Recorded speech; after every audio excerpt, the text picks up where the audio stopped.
suppliers' challenges and opportunities in the Portuguese market. Hi, everyone, and welcome to the panel about challenges and opportunities in the Portuguese market. My name is Monica Rangel, and I'll be your host for today. And I'm being joined by ARCANGELO LONOCE, who is the head of business development for Habanero Systems, and ALBERTO ALFIERI, the CEO for the new brand Le Bull. I'm going to do a quick intro on myself, and then I'm going to let Arcangelo and Alberto introduce themselves, and we can get on right with the questions. As many of you know, I'm the head of PT markets for 888. Currently, I'm focused on Portugal, who is such an amazing market, and many consider to be a stepping stone into Brazil. I've been in the industry for 13 years and counting. And in spite of all the challenges that we're living and the COVID era, I do think it's also a very good time in terms of development for our specific gaming market. So I think there's still great things to come, and we're learning to adjust very quickly in this new era. So Arcangelo, you go next, introducing yourself. Thank you. Hi, everybody. I am Arcangelo LONOCE, and I head business development for Habanero Systems. Habanero Systems is an RNG game supplier that was founded about 7 years ago and has been growing globally quite a bit ever since. We are now live in most markets, effectively, including Portugal. Although we're relatively new to Portugal, and we're very excited about it. Effectively, we will discuss this market in a moment. We exclusively produce RNG games, and we have about 69 games certified for Portugal at the moment. Hi there, hi everyone. Oh, sorry, yeah, I was jumping already. I understood. Good. My name is Alberto, and I'm here in a sort of a hybrid position because I'm representing a new B2C brand which is not live yet, but we have officially applied for a license in Portugal, so hopefully soon we will get the license.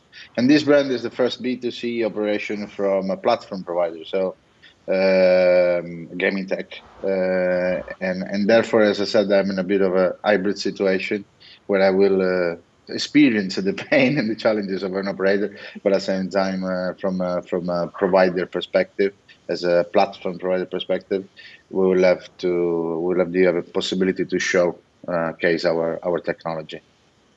Amazing news. We're always welcoming new operators. I mean, I myself as an operator see it obviously as a challenge because you're a competition, but at the same time, it means the market's growing and there's space for everyone to grow evenly.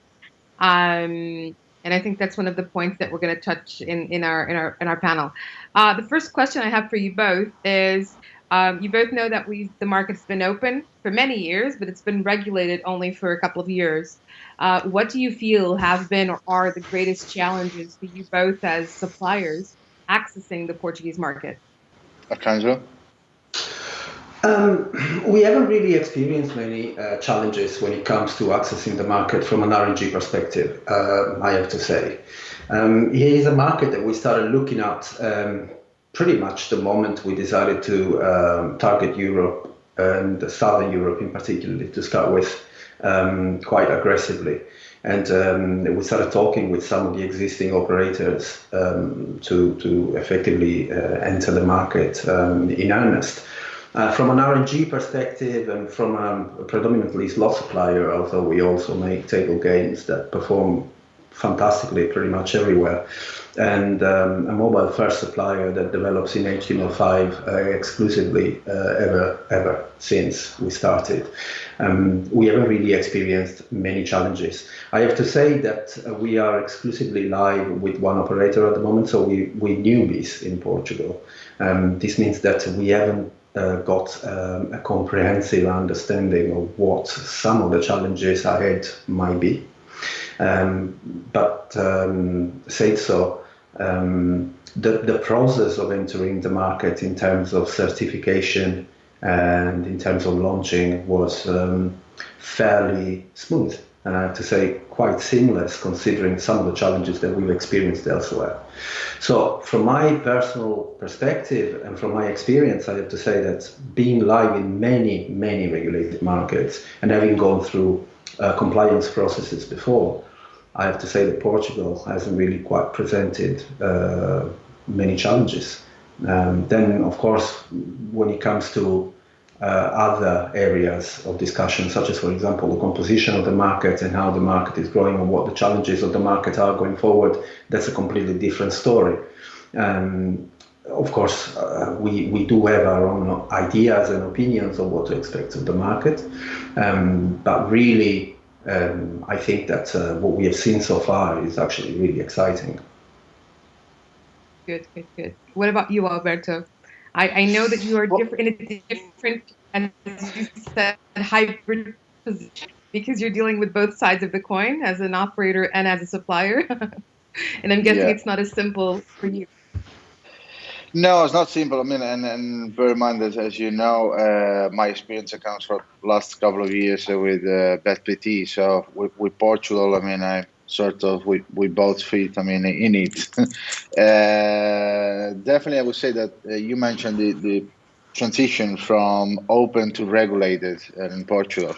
That, I think, had already quite a big impact because Portuguese regulation was is quite peculiar, I would say, compared to the rest of Europe, where Portugal went from a full open market to quite a strictly regulated market with limitation in terms of product offer and a bunch of rules that other markets were not applying. At the same time, Portugal was developing as a regulated market alongside and contemporary to Sweden, for instance, to other big markets that attracted the interest of many providers. So I have to say, as an operator, probably the challenge that I had was to actually convince the providers that Portugal was interesting enough and worth the efforts for licensing their games. And again, I understand them from a provider perspective. Of course, when you need to focus your priorities, the bigger the markets, of course, the better it is. And I understand that Portugal may not have gone through the top places of priority. But at the same time, I mean, the market and the history is proving that Portugal is a very interesting market of decent quality in terms of environment. I mean, when I mean environment, and from the regulator perspective and the operators, it's quite a disciplined market, I would say. I mean, it took its time. It's taking its time still because of the limitation that we all know about products. And when we specifically talk about games, yes, slots and of course are, I would say, fairly smooth, as ARCANGELO pointed out. But the lack, for instance, of live games is definitely one of the biggest points. I'm so happy that you touched that because that was actually my next question. In terms of gaps in the market, I know we already have some products, but I feel that some very key elements to provide a full circle gaming atmosphere to our players. You mentioned live games. I'm guessing ARCANGELO also agrees, right?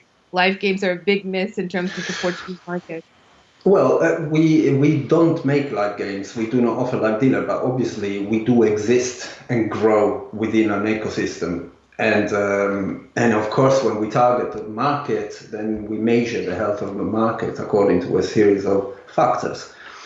The press, the international press, has been touching quite a bit over the past couple of years over the fact that lots of Portuguese players still play on .coms, for example. And when we consider that live casino is not allowed in Portugal, it goes without saying, it's just obvious. This is obviously one of the problems that might result into this issue that has been reported more than in other circumstances. But obviously the lack of live dealer makes the proposition of an operator much less attractive to a massive segment of players. And of course those players will then be found elsewhere. It goes without saying. I'm so glad and that we developed the conversation into this, and I'm going to ask Alberto's opinion as well. As you know, being a poker operator myself in the Portuguese market, we're also missing all sorts of let's say, variances to the main core gaming vertical that we're offering. In our case, for example, we don't have Blast, we don't have qualifiers to live tournaments, and obviously that is shifting a lot of our players. As you know, they represent over 50% of this market, the illegal gamblers and illegal operators. And obviously, we see our players shifting into this unregulated market also by lack of the products that we need to keep our players engaged. As you said, it's an ecosystem. Alberto, what do you feel what can we do in terms of pressure? What do you feel that is missing? What is the gap that is preventing us from being as competitive as our illegals? Well, the gap, is for everyone there to be seen. We all know what is it. The product, the range of products. And we touch them in verticals as a poker or live casino. But even within sports, which is already regulated and allowed as product, the limitation within sports have already, an impact. It might be, of course, smaller or lighter than the lack of other verticals. But for... I myself, I work in the industry, but I'm a gambler myself, first and foremost. And not being able, to have the available all the markets that I usually like to bet on, it is, of course, already a limitation. So, but that is, of course, my perspective, because, again, in the industry, and I will consider myself an expert gambler. But, that might be not the case for most of the clients and the players for regulated operators. But it's true. We need to take note of that. 50% more or less, according to the studies, of the players are betting on non-licensed sites, and that is explicable only and basically with the lack of product. The taxation might have an impact, but I'm not convinced is the biggest issue on sport, especially now that this went on a flat 8% for sport and no longer a progressive tax. It is, of course, a point of difference. But in this agenda, we'll talk about other markets for which Portugal may represent a gateway, and odds or margins, let's say, are not always the highest or the most meaningful point that can address people going to illegal sites. On one hand, we can say that that's one of the opportunities in the Portuguese market, that you still have around 50% of the market to conquer away from illegals, which means that the current results can be so much better. The potential is so great. Do you feel that currently the potential of the Portuguese market isn't closed in itself, or does it project the brands over to other markets? Let's say, is it a good stepping stone for markets such as Brazil or Angola, Mozambique, African markets, Portuguese speaking? Where do you believe lies the, let's say, what is good in the Portuguese market, within or from inwards outwards, or both? Well, let me. Oh, sorry. Sorry, Alberto, you No, go on. No, I do believe that the Portuguese market is definitely to be considered very interesting on itself to start with. It is a market that certainly has potentials, like you mentioned, Monica, as we've been highlighting here, because of the current KPIs of the organic KPIs of the market. This potential comes from many different aspects. One of them would definitely be the possibility that the market effectively listens to the complaints or to the observations of the stakeholders, and therefore helps facilitate the transition from .coms to regulated market. Through a series of changes that we are discussing here, be it tax changes when it comes to sports betting in particular, and of course product availability. On the other hand, we are in a situation where, from an online perspective, I have to say, I believe most of us have been quite impressed by the numbers that we have seen in H1 2020. Certainly this has got something to do with, and I'm discussing casino, obviously, because I don't believe that when it comes to sports, not having any market to bet on for a month has helped at all. But when it comes to casino, we have seen some really impressive numbers. Yeah, and if we project the numbers that we have seen, a 74% increase in gross gaming revenue in H1 in Portugal. If we project that from a demographical perspective with other markets that are much bigger than Portugal at the moment and are much more established than Portugal, and I'm thinking Italy, for example, which is considered to be the second biggest regulated market in Europe, and it's a market that I know very well for different reasons. But you know, if we think Italy, for example, we're not very Portugal in terms of results in online in 2020 H1 is not very far from Italy at all. If we make a projection in terms of number of potential customers that Portugal offers. So this is one of the opportunities. Another opportunity is that, from what I read, the estimation of the online penetration gambling market in Portugal lies at around 13%. And unlike other countries where the demographics are slightly older than in Portugal, where there's a very healthy demographics from pretty much all perspectives, if you look at it. We're talking about a country that has a prevalence of citizens that go between 35 and 50 years of age. So we're talking about an ideal sort of demographics for the online market in particular. So this is another big opportunity, especially given the circumstances that we are all facing around the world at the moment, where there has to be an inevitable fluctuation from land-based into online. So I believe that Portugal does offer lots of opportunities. In itself. Yes, in itself. Then, apart from that, obviously, it's also true that, like we've seen in other markets, for example, Spain, it's the obvious one that comes to mind. Portugal opens up doors into potentially very exciting markets. And the way it does that is not just from a localization perspective. Of course, I'm talking from a supplier's perspective here. I'm not just talking about from a cultural and localization perspective. When I'm talking about the fact that inevitably there will be a crossover from Portuguese operators into different markets that offer numerically larger opportunities than just Portugal in itself. So definitely that makes the markets even more interesting than it would be in itself. Okay, guys. I just want to. We are on the final minutes of our conversation. I wanted to direct this one to Alberto. There've been a lot of challenges lately over COVID. Obviously, we're all going through a very difficult time, very challenging time. I wanted to hear a bit about your experience during this time, and how do you believe this is going to move going forward, specifically in the Portuguese market? But, I like to think that I'm a positive thinker, and you may say I'm a dreamer, but I think that COVID represents definitely an opportunity for, to learn how to deal with, to cope with such situation. We will see transformation.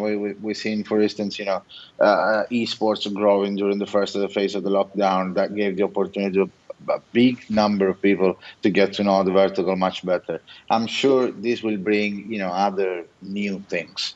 From a business perspective, it's inevitable to say that, retail betting, of course, will suffer from this. Hopefully, we don't get to see another stop or major global stop in the sports. That would be definitely more damaging. But I think, as all in all, this is just probably speeding up the process and the transition towards digital, especially for markets that heavily depending on the retail, Italy, Spain, Portugal in part. I mean, even though the Portuguese situation is a bit peculiar once again, with the retail only in the hands of one entity, but all the markets that are relying heavily on retail, of course, we will have to grow together with what the consequences of it. I agree with you, Alberto. Guys, we're running out of time, so I wanted to thank you guys so much for your time and for your insights on this market. I wish we had more time because I know we had a lot more bases to cover. Yeah. Arcangelo, Alberto, thank you. And thank you for this forum where we're allowed to speak and give our opinions. I do hope that we are able to meet in person very soon and sharing Alberto's positive uptake. I do hope this is a blimp in our rear view mirror in a few months. Thank you so much, guys, and hope to see everyone Thank you, soon. Monica. Thank you, Arcangelo. Thank you, everyone, for the platform. Thank you all.